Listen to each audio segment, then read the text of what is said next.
Volume 8c8. Brain and Zeshchi waited patiently while the monks dusted off the chairs that sat at an angle facing the scholar's door. They were comfortable things, carved of a soft helm and polished to a shine, with a stuffed leather cushion against both the back and the seat, complete with leather-wrapped armrests to make them just right. The two chairs sat unused outside the door for the last year, as they were reserved for the use of the Emperor and Empress of Baharuth to better pass the time. Time spent talking through the wooden door. "Welcome, Emperor, Empress," the voice said from the other side. "You've been well, I hope?" "Yes. We have been, thank you." Brain tried to make his voice as noble as the one on the other side. Zeshchi's hand on his thigh a moment later got him to relax tension he didn't know was there. The voice on the other side chuckled a little. "Please, be at ease, Emperor. I am but a door to your eyes, and who would ever worry about a door's thoughts?" the scholar said congenially, and Brain discreetly coughed into his hands. "Given that I sound more at home boasting in a tavern, and that there's someone a lot smarter than me on the other side of that door, I would," Brain said openly, and the voice within chuckled gently. "Your Majesty is your Majesty. I am but a humble monk. You brought peace to an empire on the verge of war, unity to disunity, and wealth to the poor. My lord and lady, if you both sounded like drunken tavern hobos, the empire would still be better for what you have done." The scholar offered his reassurance, and it was the turn of the royal couple to laugh. The silence held after that for several seconds before the scholar spoke again. "May I assume, my lord, my lady, you have come to ask me to leave my place and come to the palace?" "Yes," the pair said at once from their seats. "Ruling is hard," Zeshchi admitted. "There are complications. Rumors fly between us all, the kings and queens of kingdoms. We don't know how to respond." "Rumors of what kind?" the scholar asked, the note of interest high in his voice, and feet within shuffled a little closer. Brain cleared his throat and began to explain. "The deification of the Allfather has been talked about for years. In the Holy Kingdom there are several different priestly sects that have already put up shrines, and the lizard men at the lake have had a statue up to him for worship since he saved them from the frogmen. But the rumors are going wild now. At our last dinner with Queen Rena, she asked about whether or not we had any temples acknowledge him. She smirked when we didn't know." Zeshchi clenched her fists. That little know-it-all is far too cocky for her own good. But she'd never ask a question like that, not unless she knew something you didn't. The scholar finished when Zeshchi's words stopped coming. "And now you want my advice about what to do?" he asked rhetorically. Their silence was his answer. "If the gods are good for anything, it has to be to provide wealth and strength to their followers. If they can't do that or won't do that, then it is only common sense that we adopt a god that can and does. Why shouldn't you abandon the six and choose the one if the one is better than the six, and the one is here while the six are not?" It was so coldly pragmatic that Brain and Zeshchi traded a glance at one another as if to ask, "Is he really a monk of the gods?" The temples may not react favorably," Brain tentatively suggested. "If you do nothing because somebody will be unhappy about it, you'll never do anything. Do the temples have the strength to stop you?" the scholar asked. "No, not if they were 1,000 times stronger," Zeshchi answered. "But then let them be offended. Make a few examples if they respond badly, but remember, if you do declare the deification of the Allfather, any opposition can be squelched by calling on the power that annihilated 40,000 Imperial Knights and slew all 4 of our greatest champions in 1 hour." The scholar pointed out, "If anyone makes trouble, you've identified trouble before it begins. Consider incorporating the temples into the apparatus of the state. The priests appointed by you, loyal to you, and paid by you. If you were to end the cost of healing magic that they now impose, you would have the people behind you, and who is left to rebel but powerless old men?" Brain and Zeshchi leaned forward at the door's revolutionary advice, coldly pragmatic. It solved every concern of theirs almost immediately and with minimal risk to all their hard work. Genius. Pure, unadulterated genius. The Emperor and Empress shared the thought at once. Goosebumps rose on their skin when the cold practicality was laid bare. When it was over and the scholar was finally finished speaking, the voice beyond the door took a deep breath and concluded, "That is what I suggest. Are you sure you won't consider coming with us? You know, if we did as you suggest, you would be under our authority and we could simply order you then to come and join us in our winter." Zeshchi said it pointedly and the scholar was quiet for a long moment. "If you do that," he finally said, a note of sadness drawn like sap from a tree, slow, steady, and seemingly eternal, touching his voice. "Then you command my death, Empress. Leave me here, let this be enough." Brain and Zesshi were both silent. The scholar's words never sounded so grave in their ears. Is he that afraid of leaving here? Brain wondered. It certainly seemed to be the case. But there was no evident reason for it to be found. Before either of the royal pair could ask more questions, they heard Layali's voice come muffled through the door. "Hey Mama, Papa. It's the old man from the painting. But he's bald." They heard the scholar shoot to his feet and whirl on his heel. "How did you get up to that window?" he shouted with a mix of confusion and fear. "Standing on a horse out here," Layali exclaimed. They could hear the mischievous smile even if they couldn't see it. "Hey, how come you turned white? Are you sick?" The scholar's voice seemed to lose all life. "No," he said, "I am dead. I am dead and you have killed me." Before they could say anything more, the sound of locks and latches being undone reached the ears of the Emperor and Empress, and within, Emperor Jerkniv muttered, "We might as well get this over with." Volume 8 C9. Berenice stood outside the estate of Cardinal Dominic. She was alone, her body was still shivering as if she were back on that mountain top. Off to the side, the carriages of the other cardinals stood parked with footmen waiting for their masters to emerge for the journey home. "I'm the last to arrive." She realized, it wasn't a surprise. "I did take the time to get those orders out. Those have to be found. The only question is how to convince the others." She felt the lump in her breast as if it were ready to leap up to join the one already in her throat. Cardinal Dominic's estate was the largest out of the 6 of them, and it was a running joke among the other 5 that it had to be in order to hold his temper. "This will not go well. That stodgy curmudgeon's temper and his stubborn hard head are enough to drive the gods themselves mad." She bit back the insults on her tongue and walked up the 6 long steps of stone to the front door. It opened before she even reached it and she saw the charmed face of Yavin, the familiar slave of the Partouche family line. "Welcome, Mistress Berenice, may I take your coat?" Yavin said with a deep bow with his arms outstretched for her to drape it across. "Yes," she said and removed the dark half-coat that rested on her shoulders. She draped it across his arms and he quickly moved to hang it while he addressed her further. "The others are in the dining hall already. My master is keeping them all quite entertained. The meal has been held back pending your arrival, but the wine is freely flowing tonight, so please do not hesitate to ask. I dare say that Master Maximilian and Master Yvonne are competing with Master Raymond in that department." "Not Ginadine?"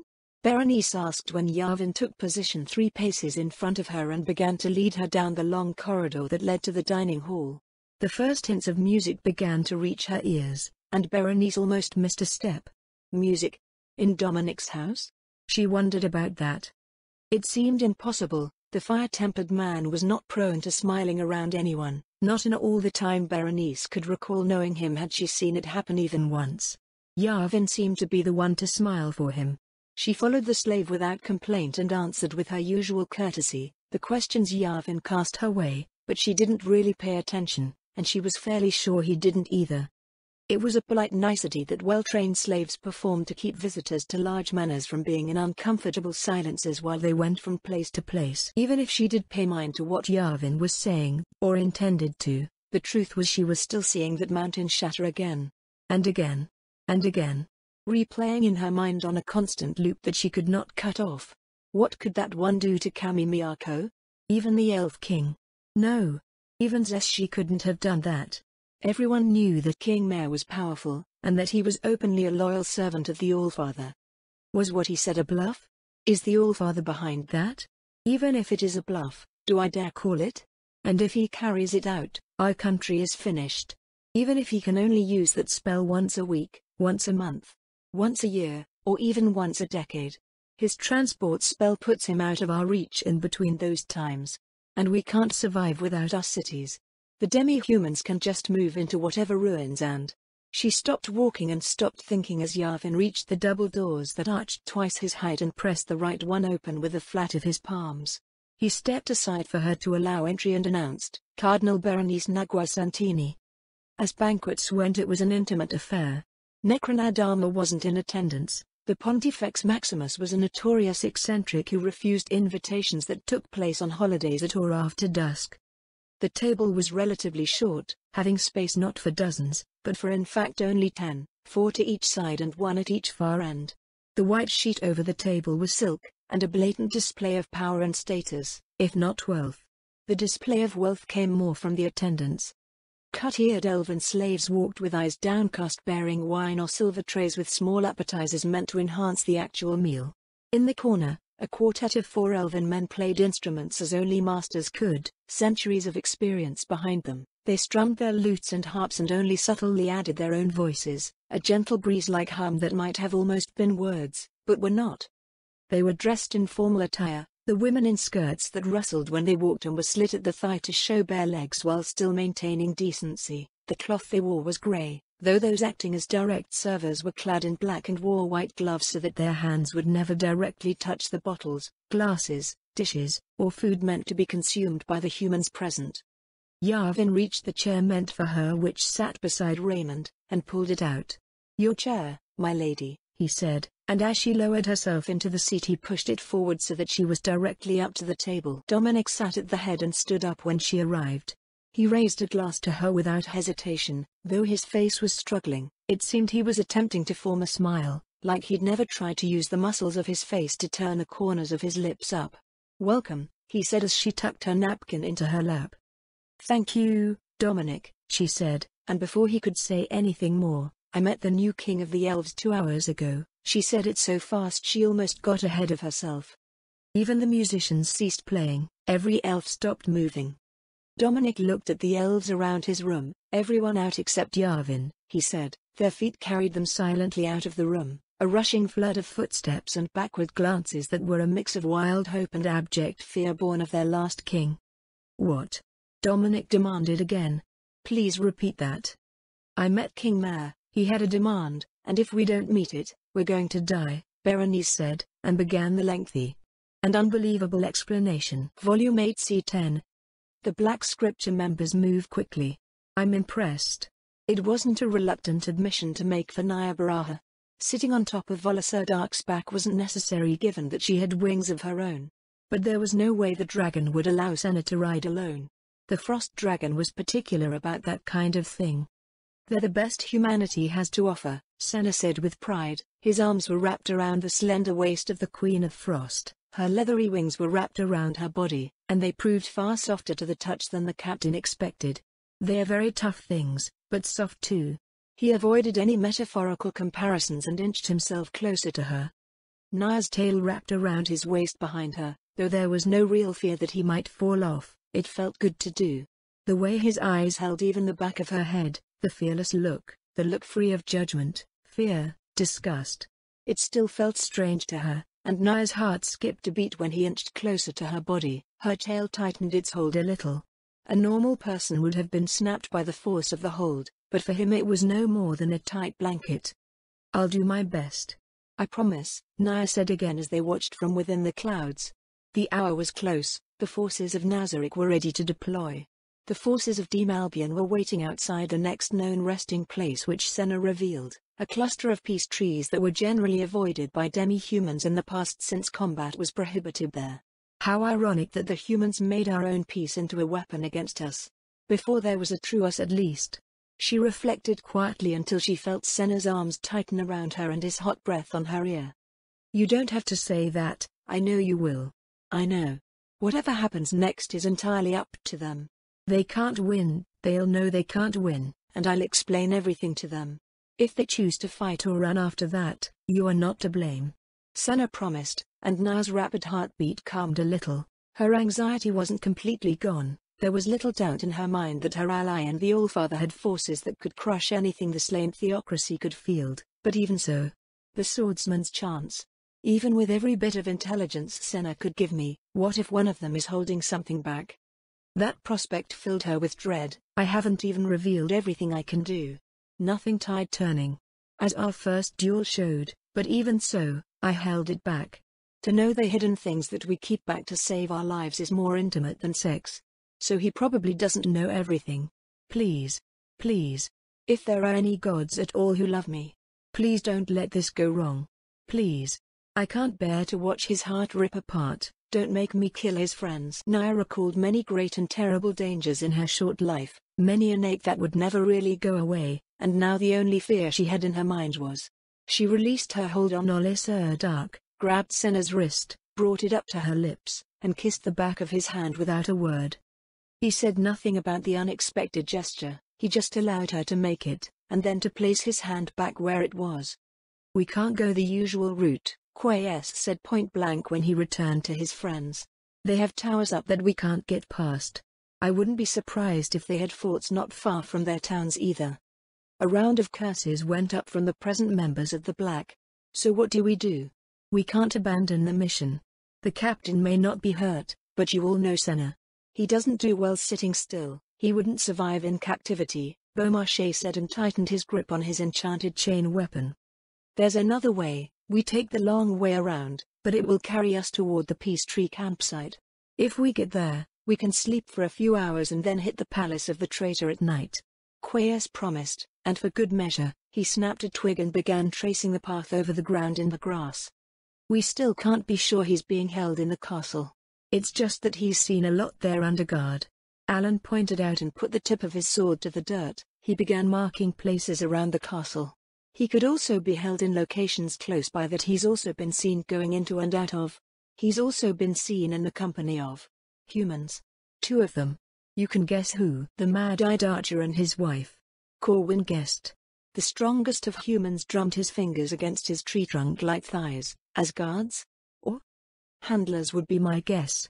Alan suggested, "From what Thousand League astrologer said, they're treating him in a very friendly way, downright affectionate to him in public even. She doesn't know how to make heads or tails of it." "Could they be as strong as the traitorous bitch? Like it or not, she bested Dark, a living, breathing, frost dragon. No ordinary human could do that." Corwin added the question, and for a moment there was silence. Demi-humans ran the gamut from very weak to monster-level strength. Their heroes were often stronger than the human counterparts, and though the blood of every Black Scripture member ran hot with a desire to test themselves against the very best, that their captain's life was on the line colored it all. Facing multiple demi-humans and possibly humans that may have been on par with themselves while also rescuing one of their own? It cooled the hot blood a bit. "No," Alan said at once, "they're impressive, but no more than weaker adamantite heroes, not heroes among heroes. My point is that we want to make sure of where he is before we break in." "Fine, we take the roundabout path, we scout the area with magic and try to get him out without being seen." "I get where you're going with this, Alan. We'll avoid fighting if we can." Corwin, the strongest human, said and put his hand over his heart. "I promise." When the rumble of agreement went up, they began to run again, with their scout at the head, Alan behind, and then each of the others in single file behind them. Volume 8c11. "You worry too much. You're clinging to him like he'll disappear if your tail relaxes even a little." Nya reprimanded herself and tightened her heels into Dark's neck to spur him forward. In the thick clouds and gliding as they were, they made no sound and wouldn't be seen, but thanks to her dragonid eyes and Senna's godkin lineage, observing proved easy.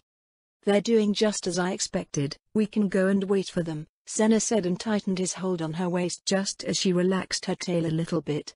"After this is over, whatever happens, good or bad, hold her tight." Senna told himself, it was a strange thing to see someone so dangerous be so nervous. She was less afraid when the tip of my spear was over her throat. Right then, she appeared almost peaceful, like she was tired and ready to fall asleep. It was just at that moment when it hit one of the strongest men in the world, that the Queen of Frost never spoke of her life before becoming who she was in the present. Nor did her parents. All he knew of her in fact came from the briefings given to him from the Pontifex's files. And with that realization, came the overwhelming desire to know more. "I want to know everything.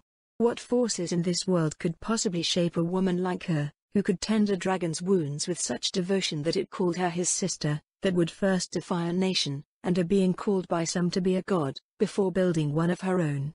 Such a woman is going to be my wife? I might have to take fewer naps if I am going to be a worthwhile husband to someone like that." It was a moment of almost reverential awe to watch as the dragon took them out of sight. Even without seeing her fearsome eyes he could feel them boring straight ahead, readying herself for whatever lay ahead. "Have I done the same?" He wondered about himself. His own nature was no mystery, not to him. Happy-go-lucky, good times, good beer, sweet bark and naps with the occasional hunt. I betrayed my nation for her and I'm about to betray my friends. No. No. I've already done that. Even if she captured none of them, everything I said without a thought is enough to neutralize them or ensure their deaths at any time by picking fights they can't hope to win. I've just been assuming that things will go the way I want them to. I've always assumed that. By contrast, he recalled her meeting with the Allfather's representative, the careful choosing of who among her demi-humans would be the best fit, the endless discussions and negotiations when the slender man from Nazareth wanted only the bodies of the Black Scripture. I thought of nothing, I just assumed, and assumed some more. If she'd given in to the demon in glasses, what could I have said or done? If he'd played hard, could she have refused? I wasn't even in the room when she negotiated a trade. What did she agree to give him in their stead? I assumed something simple but, oh my gods, I never even asked. Senna never once in his life cursed himself, born lucky and superior to almost everyone he'd ever met in combat, the best without even trying, and the weight of the world now crashed down on his shoulders while he stared at the back of the head of the dragonid. There was no way for her to know the content of his thoughts at that moment, and for that, Senna Tacconi was more than grateful, and in no small way, worried about what lay ahead. They will surrender. They have to surrender. There's no way for them to win. He told himself that repeatedly, and reached behind his back to rub the handle of his divinely given spear. The familiarity comforted him while the dragon went on. Naya disengaged his hands for a moment and parted her wings. Now hold tight, she said, and before he could ask why, she jumped. Senna reflexively held fast to her waist, and dangled so far above the ground that his heart pounded instinctively out of the fear of such an absurd height. Even I might not survive a fall from up here. He thought, and felt her body wince when his grip went a little tighter than she was comfortable with. However, the Frost Queen didn't tell him to relax. Instead, she only floated down well out of view while the rest of the Black Scripture passed through a cluster of trees.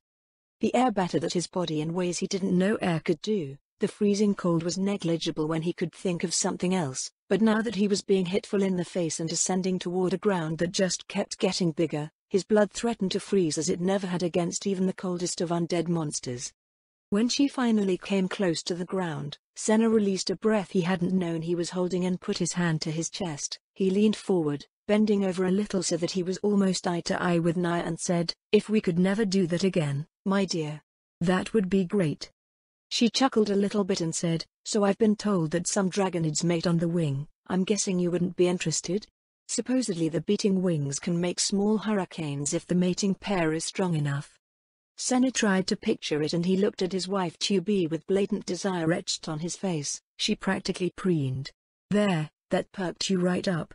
She clapped him on the shoulder, then spun on her heel to put him at her back, put her fingers between her lips, and gave a long, shrill, sharp whistle. "Why yo!" He cut off his indignation with a stark, gallows human laugh while the demi-human teams came into view. Tribal leaders, the strongest of the strong, and now the most loyal of Naya's followers, came into view. "My queen." Hector-wise Zaragra loped toward her, his massive lion body encased in intricately carved oracle gem armor, his thick, based adamantite-tipped lance held ready with the point skyward. He lowered himself to one front knee and bowed his head. "Your forces are assembled and I have drilled them relentlessly. Whether the humans arrive at the cave and are taken on entry, or are taken at their departure, the decision is yours, but the result will be the same." Naya's general brought his lance front and center to his body and close to his broad-built human torso. Out of all the demi-humans Naya knew, he was one of the easiest to relate to, a soldier and a leader through and through. Beating him was a narrow thing. If I hadn't beaten him by outmaneuvering him and needed a commander of his caliber? The unpleasant thought of a prolonged war in the hills was a bitter taste on her tongue, even though it hadn't happened. The Orthrus tribal leader gave her a wink of his eye as if he could read her thoughts, and she winked back. "If I am ever killed, he is the best chance to ensure my kingdom endures after I am gone, and if I have an heir to pass it on to, then he will be one of my heir's finest tutors." Naya could almost see it now, a strong young son, winged and willful, the blend of his father and herself. It felt more like a vision of the future than an idle moment of imagination. But one way or another, she had little time ahead to consider it. Behind the general stood his closest aides, the eldest heirs of the other tribal leaders. "You have a right to live. Kill if you have to. But if you can take them alive, do it.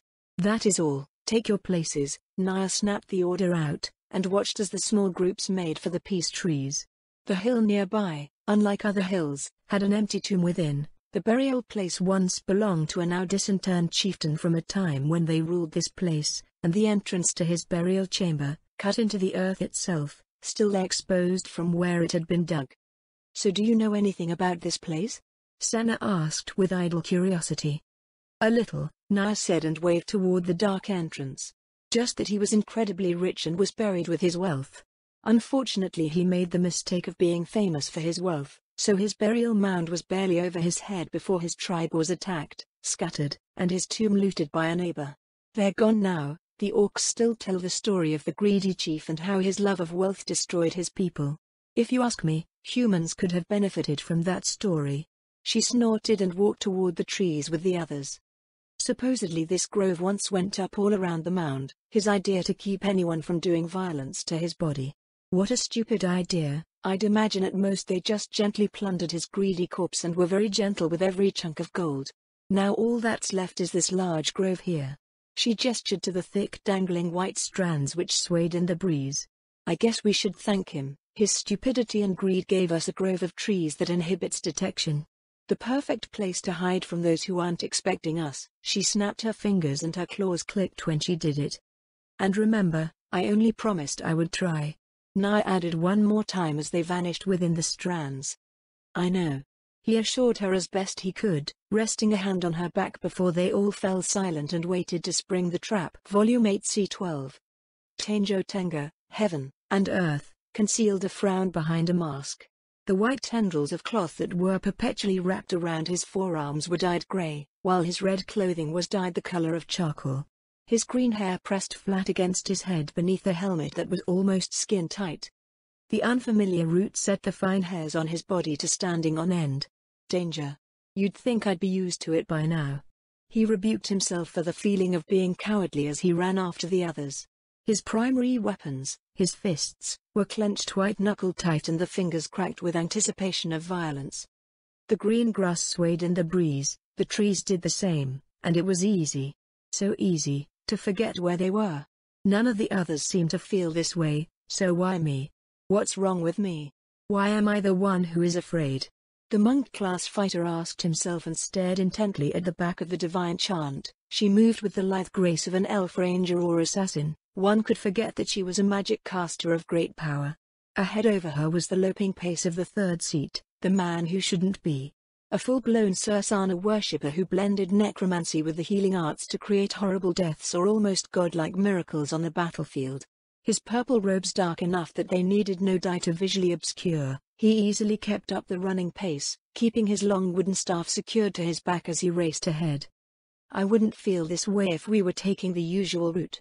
Tanjo told himself the lie, knowing it was a lie, but it was so comforting to the tension in his body that he kept telling himself the same thing. And the land changed around them, open field to forest and back again. In any other circumstances he might have called this place beautiful. But somewhere ahead. Who knows what these animals have done to the captain? Have they tortured him? Healing magic hides wounds easily enough? Who knows what a traitor to humanity might do to a champion of it? Even if we rescue him, will he ever be the man he was, again? Tanjo's recollection of the man came fast as their sprint, his charming, boyish smile, always whimsical, even playful.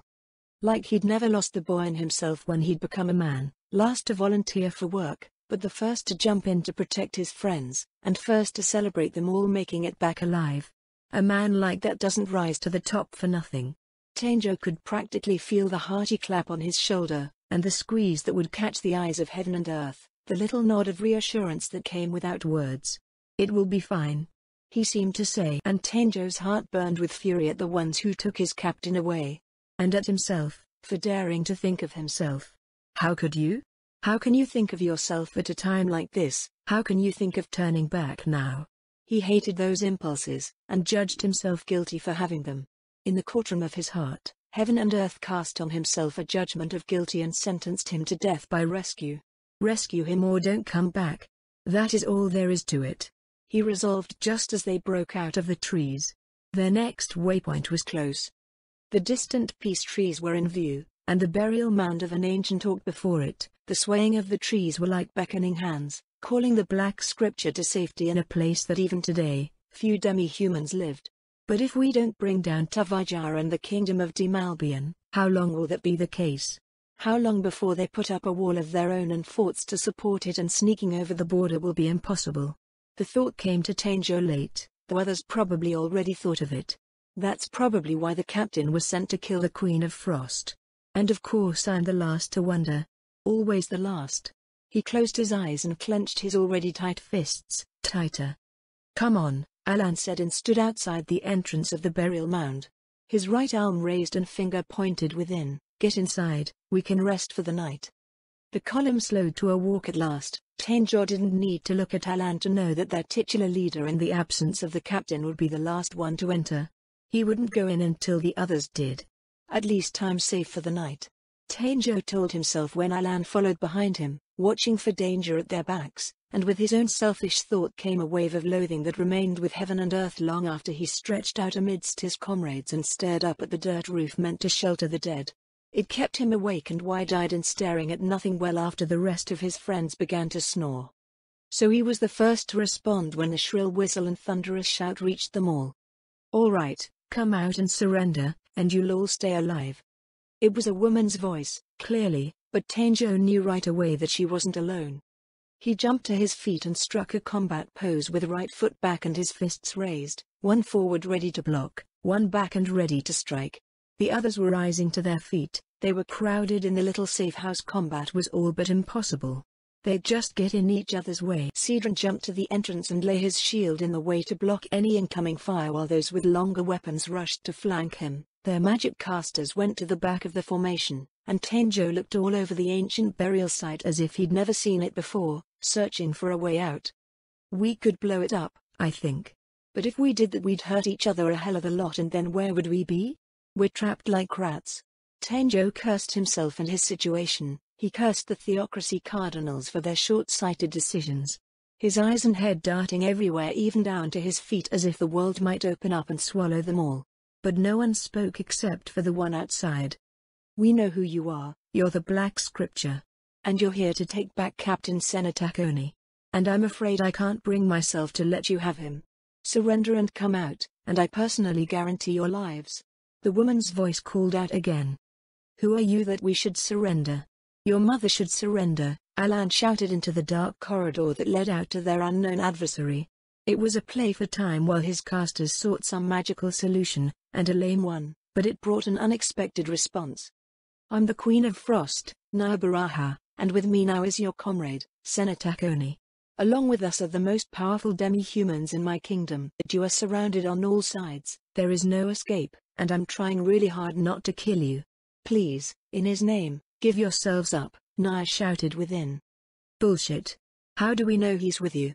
Alan retorted and waved his hands up and down to still the bustle of dismayed voices from the other scripture members. "Because I'm talking to you, Alan. How's that for an answer? Come on out and give yourselves up. It'll be fine, I promise." Senna's voice came to them as a light in the darkness, and no amount of shushing gestures or noises could calm the team down. "Don't worry. We're here to save you. We're going to find some way out of this. We're the Black Scripture, damn it. We won't fall to some ugly monster turncoat," Sidran shouted down the hall. "I'll thank you not to call my fiancé ugly, you muscle-headed mountain with mush for brains," Senna shouted back. "Fiancé?" The burial mound shook with the force of their shouts, and a cascade of dirt granules rained down on them all. "It's a long story," Senna shouted back defensively. "Listen, I'm going to come in. We have to talk face to face. Just me. No one else," he shouted back. "Everything will be all right as long as you don't lose your heads." "The hell you are. They'll kill you," Naya shouted at him, certain that they heard her and not caring either way. She put her hands on his shoulders, her eyes wide and wild. "They can call me whatever they want. I don't care. You walked away from everything for me. Who knows what they'll do to you if you do convince them you're telling the truth." Her eyes were typically narrow, vicious-looking. Soft gazes and lingering devoted looks were all but beyond the fierce dragonid that looked up at him with wild urgency. Her claws digging into his shoulders would have ripped a normal man to shreds, but to him they could not have been a more welcome touch. "Naya," Senna said and gently grabbed her wrists, drawing them away from their hold over his body. He shook his head. They're trapped. Every spell they can use can only hurt themselves worse than anyone we send in. The hill is surrounded, and I'm Senna, one of the strongest men in the world. Strongest of the Black Scripture's regular seats. Plus they're my comrades, I can talk them down. Just trust me. Nia relaxed, but only for a moment. She whirled on the entrance and bellowed within, saving your hides is my wedding gift to Senna. If there's no wedding, there's no wedding gift. The dismay within that her words caused, made it impossible to understand what any within were actually saying, but doubt and disbelief were evident enough. Senna vanished into the long curved tunnel and Nia raised her hand to hold it beside her head. I hate to deprive you of glory, my followers. But those who stand and wait, serve me just as much as those who lead the charge. I will never forget who came to me today. Never. Nia vowed as her eyes welled up. Send the message to Nazarick. If the Allfather's subordinates are as loyal as I think, we'll have just the right backup to ensure everything runs smoothly. The Frost Queen gave the order without hesitation, and behind her she could hear the noise of the scroll burning up. The gate spell was as impressive as she expected. The whirling vortex of energy and darkness, a beautiful and impossible sight, instant travel greater than any teleport magic her education informed her of. If this were used for armies, logistics would never be a problem again. There'd be no point in worrying about supply lines, your warehouse would be as close to the battlefield as anywhere. The implications of that spell were not lost on her. If we'd continued to fight him, how long would we have lasted with just this spell alone at his disposal? His withholding it as a trump card revealed more about the nature of the Allfather than she previously knew, and Nia's estimation of him as a king went up. Revealing it now that we are growing closer as nations friendly to demi-humans was the right call too.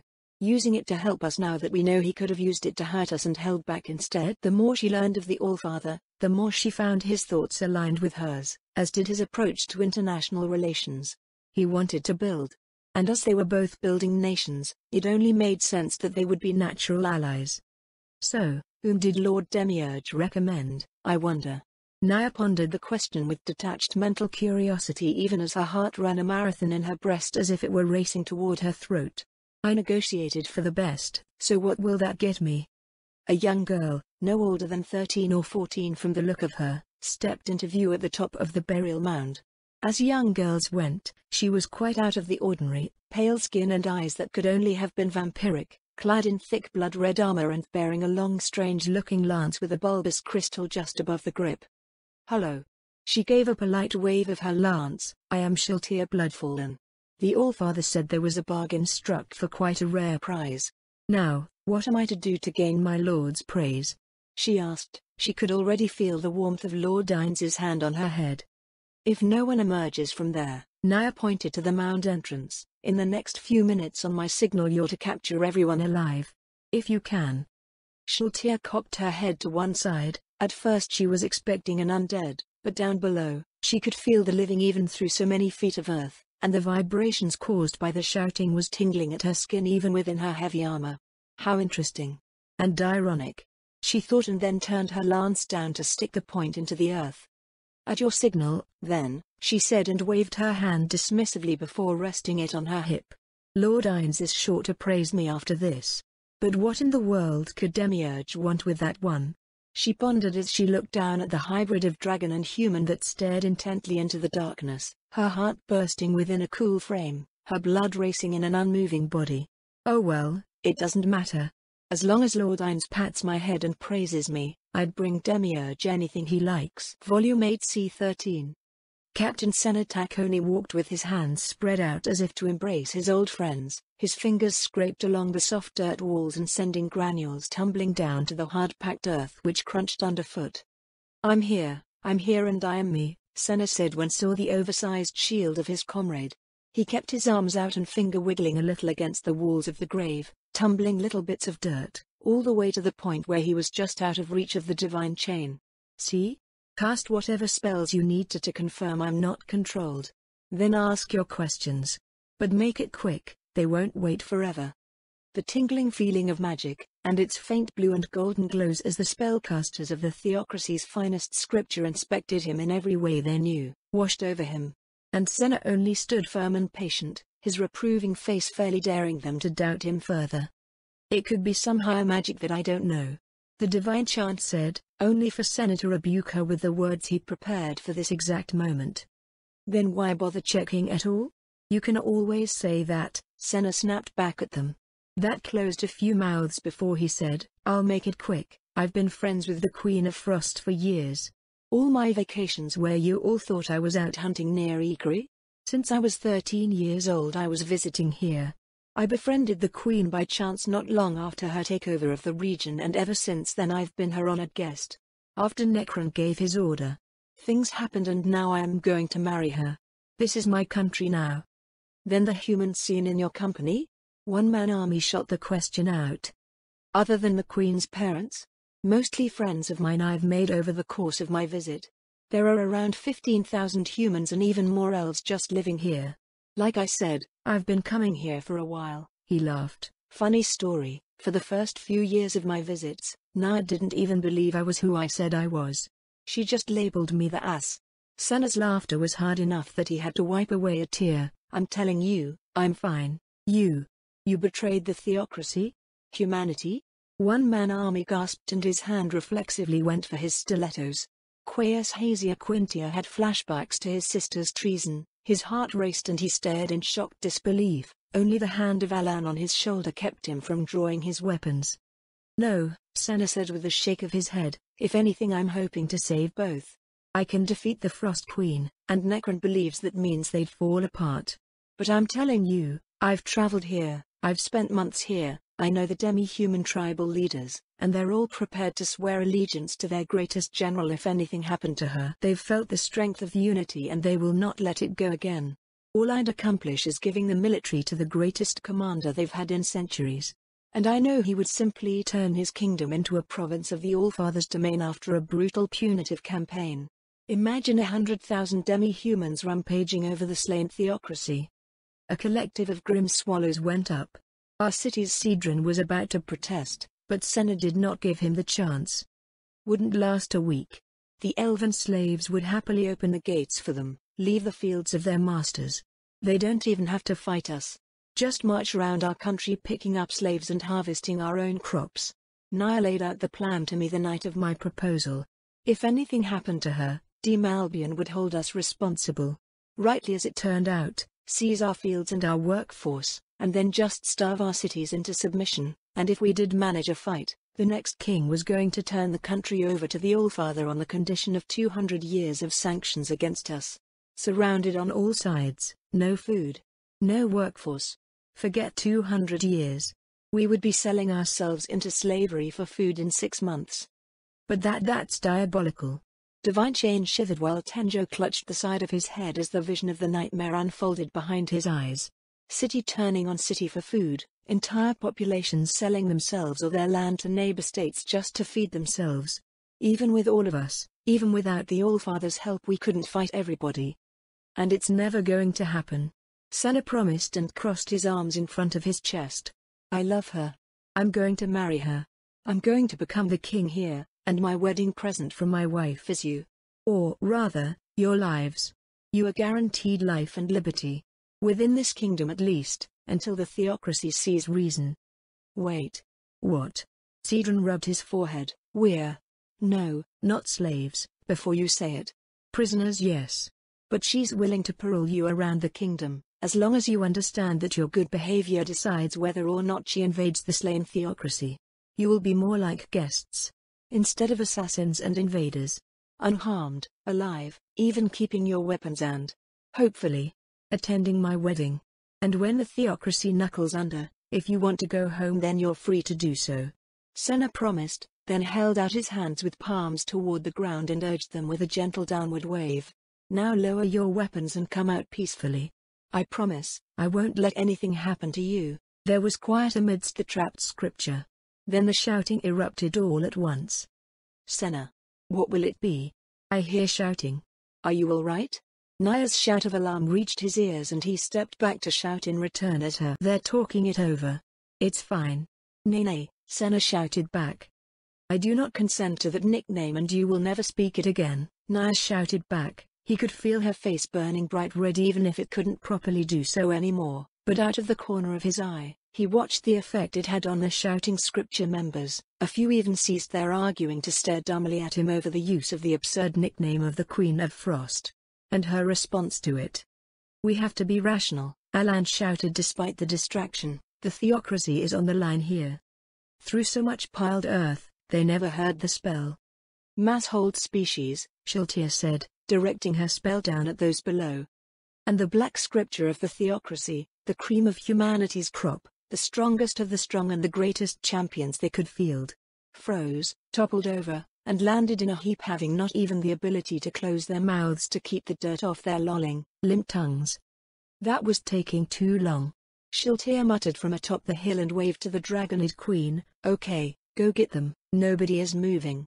The spell will wear off between a few hours and a few days depending on how strong they are. Can I do anything else for the Allfather's ally?"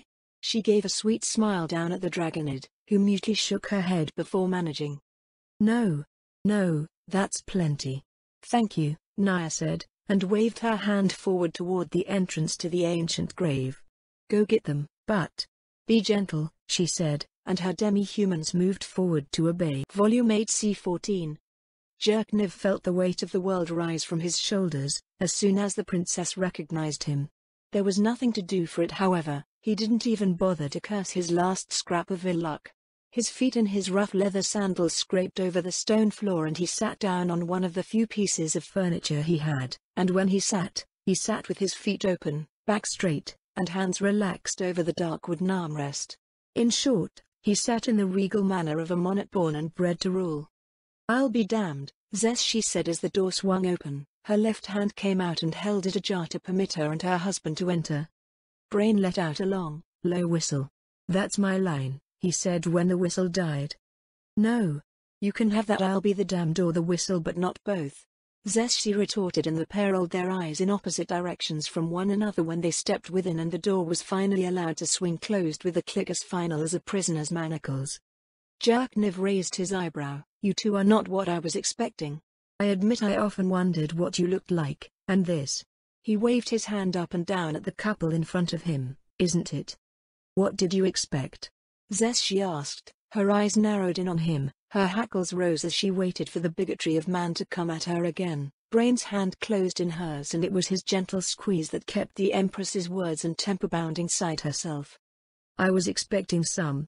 I don't know." The former scratched his bald head as he looked the blue-haired swordsman up and down, the broad shoulders, the sharp gleam in his eye, the full head of hair which the former emperor could not keep from envying.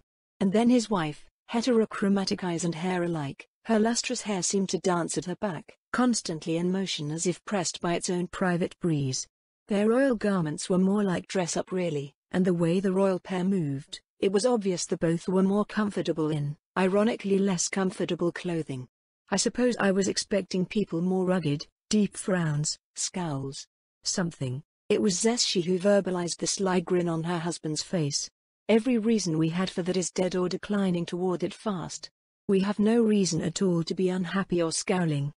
"And like you said," Brain added with a casual shrug that would have fit in within any barracks in the Empire, "lucky soldiers, something like that?"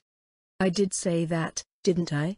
Jerkniv said, and after lowering his eyes once to the floor he let out a second sigh. "So the conditions for this were always the same for me, victory conditions, that is." He cleared his throat and looked up at the Emperor and Empress. "I remain alive until I die of old age. Since that is no longer an option, my victory condition is a swift and painless death.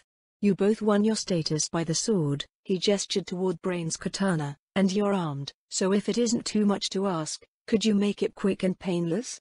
No beheading." I saw that done once, and the beheaded man blinked and moved his mouth like he was trying to speak for almost 2 straight minutes. "That seems like a kind of private hell. One quick thrust into my brain should do it." Jerkniv closed his eyes and relaxed, then waited. And it was because he closed his eyes that he didn't see that the Emperor and Empress looking at one another with abject confusion etched on their faces. "Why exactly?" Brain scratched his head through the thick of his bright blue hair. "You're the former Emperor, not a sneak thief or anything?" Jerkniv's eyes flew open. The confusion on the faces of his replacements was bright as day. His fingers tensed on the armrest, but only for a moment. His lightning-quick mind was already racing as he reevaluated his victory conditions. I can see my face in the back of his head. Layali giggled from the window, and in the moment where her parents blushed a little bit at her unintended mockery, Jerknev settled on the answer most likely to meet his new conditions. Why? Because I hid my identity, of course. It's sort of implied that I'm lying given that I never announced myself to either of you, he said as if it were obvious and then coughed into his hand. Besides, I didn't end on a popular note, so being seen with me might not be the best thing. They were trivial offenses, nothing offenses really, but the former emperor did his best to keep a straight face while he waited for the chance their novice expressions would provide to him. Those don't seem like terrible offenses to me. Zeshi? Brain asked. I guess things were a little harsher than I thought before. That just doesn't seem like things to kill over. Zeshi snorted, stupid too, if the person you're supposed to kill is good at something. There it was. Jerknev kept his face passive and his tone lightly questioning. I see, so then your majesties intend to pardon me for everything, and leave me with my life? I don't see why not, you've been helpful the last few years. Brain answered impulsively. All right, you're pardoned for everything, you have the word of the crown. Zeshi was only a hair slower, it would be kind of a waste. But are you sure you won't come to our winter? I guess you not going makes sense now, but... Now we know, she said and clapped her hands together as if something were wordlessly settled. If a new face could be arranged, I'd be more comfortable with that, Jerknev said, as if something like that could be done. An illusion won't do since that can be broken, and then I get to stay here secure. I can probably even get them to keep quiet. Victory achieved. He thought and suppressed the urge to crow when the new royalty looked briefly disappointed. Oh, that's easy, Layali shouted from the window. Mr. Demiurge knows how to sculpt faces. He's been practicing a lot. I'll bet if I asked a favor they'd give you a new face. It might cost me an arm and a leg, but it's okay because they always give him back, with ice cream. She laughed and licked her lips, and Jerknev cursed himself. I spoke too soon. But then again, a new face is total freedom. He realized and snapped the unexpected opportunity up. If you're sure, then. Yes. Yes, I'll go back. All I need is a new face and a new voice to go with it. That's easy. Layali promised. Jerknev didn't need to see her to know she was smiling. Still, he resisted turning around despite his curiosity. The girl had long been just a voice through a door who asked a bombardment of questions and slid jelly candies through the door slat in exchange for answers. For the longest time he considered her a way to just pass a few hours a few times a year, and never had he seen more than her back when she walked away, and that only at an angle that the door slat allowed. And since he dared not turn his eyes away from royalty to satisfy his curiosity, he turned his mind to another question. Do you know what she means with that arm and a leg talk, Majesties? What kind of work does she do over there? We have no idea. But she always comes back happy and if anything, healthier than before, and usually with some fine reward for herself or the Empire. So we can't really object, Zeshi said, and when Layali's smile became smug to the elder half-elf's eyes, Zeshi added, much.